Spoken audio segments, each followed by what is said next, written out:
Hello, boys and girls, and welcome to the concession stand here on the KB Radio Network. I am your host, Kevin Reed, and this is the review of Fly Me to the Moon, the new romantic comedy directed by Greg Berlanti. It stars Scarlett Johansson and Channing Tatum, and this film takes place in the 1960s space race between the United States and the Soviet Union.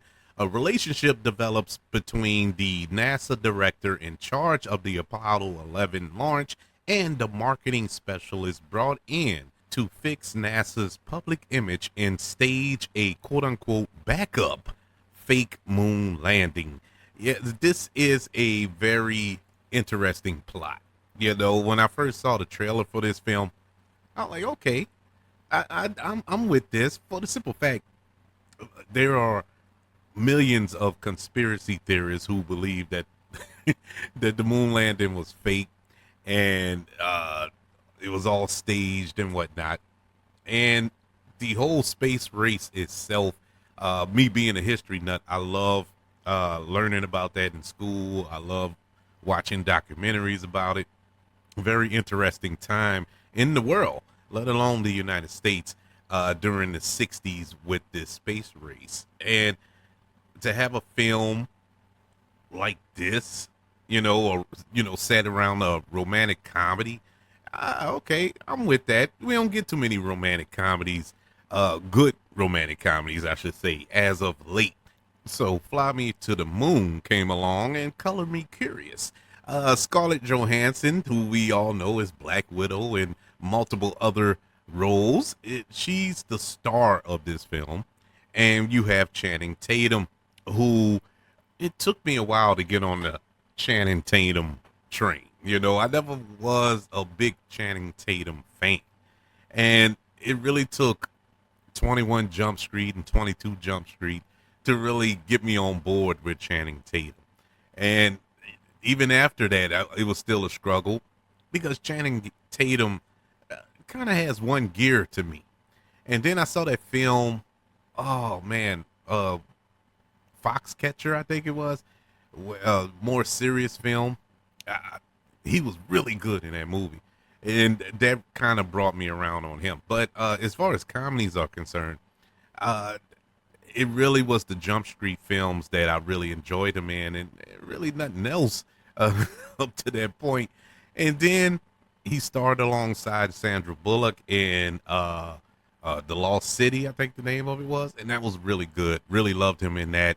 He pops up either in cameos or in small roles in other films, and he really knocks those cameos out the park. He was had a cameo in Free Guy that was funny, a cameo in Bullet Train that was pretty funny.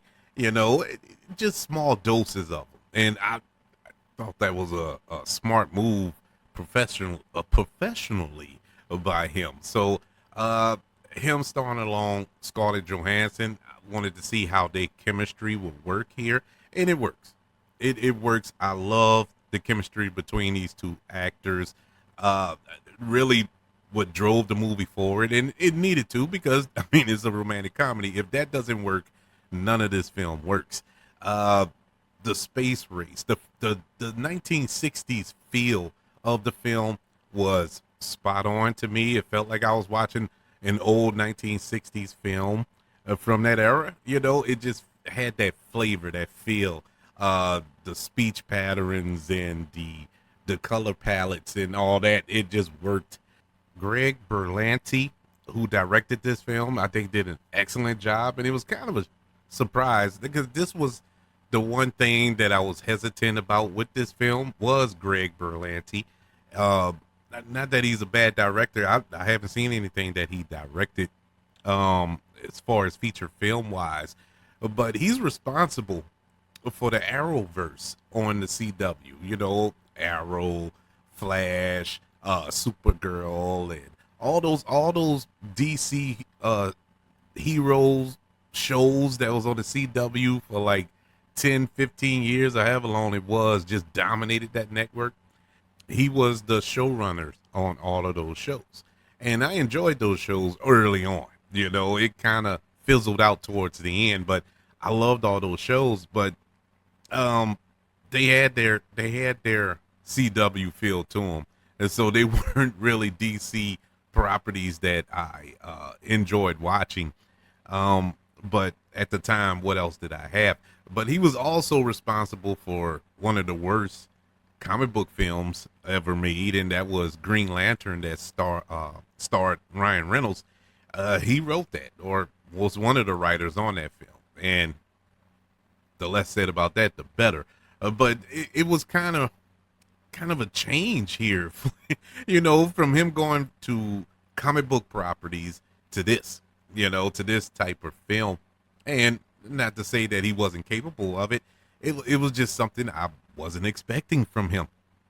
And I think he did a really good job here directing this film. The tone throughout was magnificent. I really enjoyed it. Now, the parts of this film that I didn't enjoy was it drug. It got to points in the film where we lingered on certain things way too long when we should have been focusing on the task at hand, I guess you could say.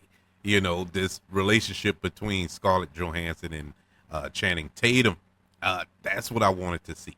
But what we got was your average romantic comedy, just basic romantic comedy with the up and down. Or we start off hating hating each other, and then morph into this love. And look, I know all movies are like that, basically, especially romantic comedies. But I wanted a little bit more from here because these two characters, they were complete opposites, right? But at the same time, and this has nothing to do with Scarlett Johansson and Channing Tatum. It's the way that their characters were written.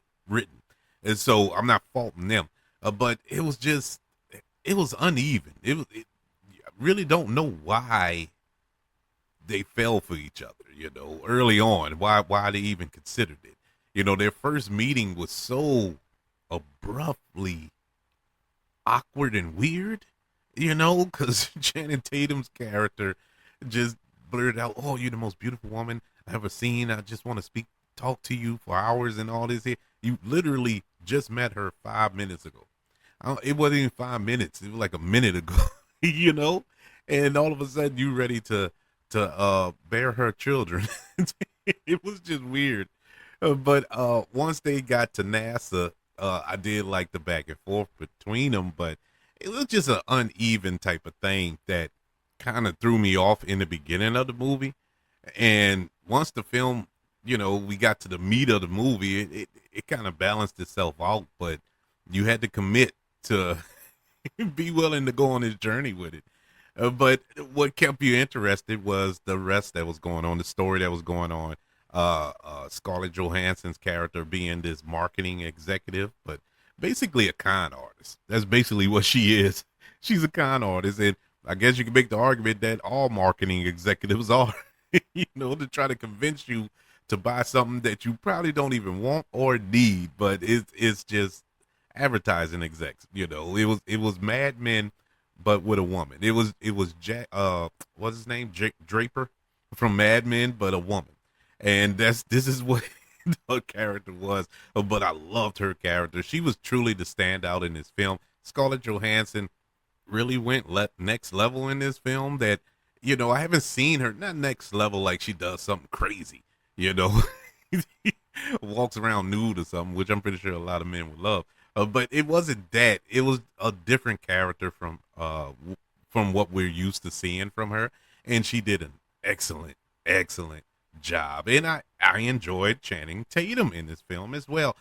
Ray Romano has a supporting role here, and he does a good job. Woody Harrelson does a decent job. Everything was just solid. It wasn't a knock your socks off film, but I wouldn't say it was a theatrical film. I didn't feel like this is something I had to see in the theater. I could have waited till it popped up on Apple TV Plus. It just felt like a streaming movie, and that's not a bad thing. It just wasn't a big theater movie. you know. Now at the end with the space race and some of the shots here, the scale of it, yeah, it would have been nice to see that on screen. I get all that, but it really didn't need to spend $15-20 to see that, but it is what it is. But overall, it's a nice movie. It's a cute movie. Probably wouldn't have released it in the middle of the summer movie season. I probably would have waited till February, around Valentine's Day, because this is a great date movie to take your significant other to. But besides that, it was what it was. A decent watch. Fly Me to the Moon gets a letter grade of a C plus. Yeah, it was good. It was above average, slightly above average. Decent watch. I recommend it. If you don't run to the theater to go see it, when it comes on Apple TV Plus, definitely check it out. It's a decent film. Nothing that's gonna offend anybody. I don't see where, these days everything offends everybody. Just the slightest comment or scene or anything, or what somebody wears in a film. Everything offends everybody. I don't think this movie offends anybody. Well, actually, I take that back. I do know a group of people that probably will be offended by one character, but these- those people just need to go kick rock somewhere, get over it. It is what it is. Yes, people, Fly Me to the Moon. I would like to know, are you planning to check out Fly Me to the Moon, or have you checked it out? How do you feel about it? Did you like it? Did you love it? Did you hate it? Is it all right? Let me know. Email the show, kbradiopodcast@gmail.com. You can also look up the show on all social media platforms. Just search for the KB Radio Network. Also, subscribe to the KB Radio Network channel on YouTube and like this video if you don't mind. Don't forget about the 5 stars and the reviews and sharing this show if you're listening on Apple Podcasts, Spotify, iHeartRadio, wherever you are currently listening to the concession stand here on the KB Radio Network. Everybody, thank you for joining me for this review of Fly Me to the Moon. Want you all to know that I love you, continue to love everyone, and until we speak again, you all be blessed.